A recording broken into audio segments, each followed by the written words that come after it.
quick tutorial how to pack your bike for airline travel. Doing another video. This time the bike's in the box. This is a cardboard box. I don't use those $700 fancy boxes you get from whatever. I just use a cardboard box. This is what your bike came in. Even if you're riding a $15,000 bike, it came in a cardboard box. That's what I travel in.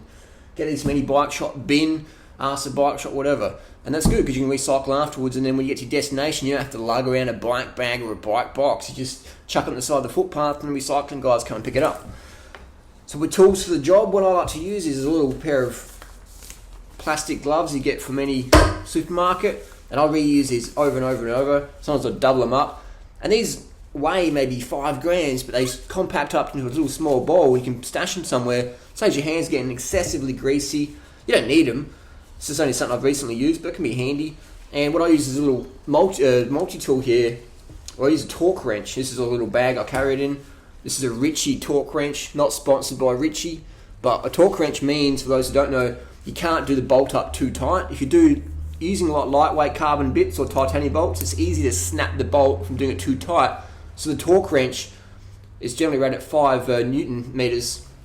So when you turn it, it just won't let you go past that point. So it's a great thing if you're using lightweight parts. Comes in different fittings, and you just pull them out, put them back in, and swap them over.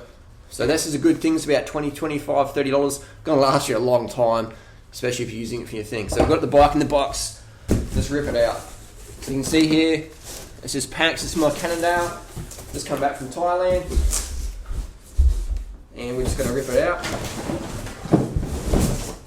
So you can see how I've got it packed, right? A little secret there.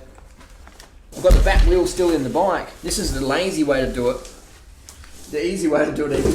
But I've still got my derailleur attached to it. And I've got some tape I used. I found this on the side of the road. Recycle that.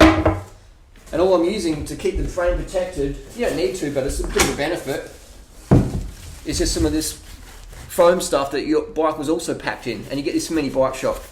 And I put bubble wrap. I normally wedge it around the derailleur. If you really want to get advanced, you can take the derailleur off, just let it hang, and wrap it in bubble wrap, and wrap the hanger up. But I was a bit lazy with this one, didn't do it.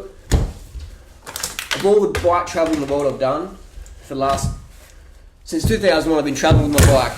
The only damage I've ever had was I snapped the rear derailleur hanger when I came out from Costa Rica, and that was it. So it's all you need to do is just a bit of this foam stuff, and it's good to go. Make sure that you do up any bolts, alright? You do up any bolts, because if you let the bolt come loose and rattles, it's going to fall out of the box and you lose it. So you get to destination like, oh, I can't put my bolts are all lost, so that's not good. So if you loosen it, tighten it back up. Got the front wheel in here. What else we got in here? And the seat post. This is a good tip. We can cut that one a bit short, but see that liquid paper pen there? That white out mark? So that means when I put my seat back in the frame, I can put that where that reference point is.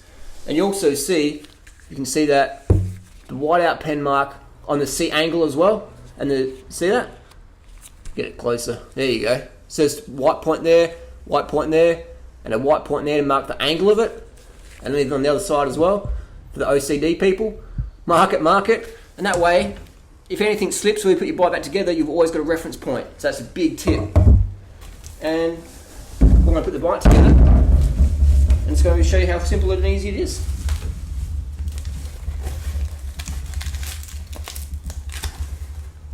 If you don't have a pen or don't have a knife, what you can do, if you want to cut tape, you just stretch it and poke it like that. Stretch and poke.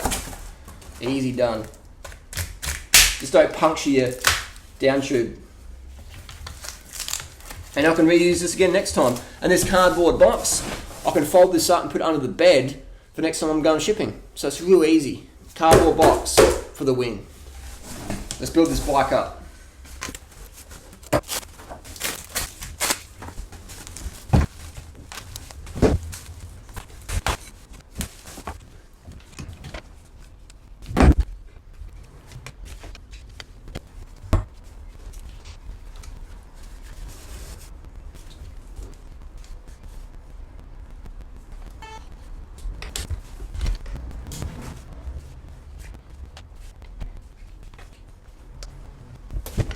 And there we have it. Just put my skewer on, put my pedals on, I'm ready to ride anywhere. Now here's a quick tip: when you're doing up your stem bolts, got 2 bolts here, do them up till you can feel them engaging, and then just do half turns each one, and that way the gap closes more evenly. Alright, that's what you want to do. You don't want to like wind them all the way one way and then wind them all the way in the top one end. Alright, you wind them up till they get snug, until you can feel them closing up, and then you just do half turns. 1, 2, 1, 2, 1, 2, and that's how you do it. And that way it gives an even clamping force. You've got 2 things, you want to do them up at the same time. And there you go, that's how easy it is, man. And another thing, people go, oh, I'm a girl, oh, I can't do this. You got to remember that 99% of these bikes, these are made by women. These are assembled by women in the factories in the US or in Asia. All right, all the tires and spokes and the cables and everything is tuned by women. Why is that? Because in the factory level, women have better dexterity with their fingers. They know how to use their fingers better. So you can do it. You can build bikes. Doesn't matter what gender you are, you can do it. It's very simple. Plenty more videos on YouTube, but that's how you do it. It's very easy. How easy is that? It's fucking easy. You want a little torque wrench and a bit of experience, you do it. Easy. Post your questions, comments down below. Finish this off. See you soon.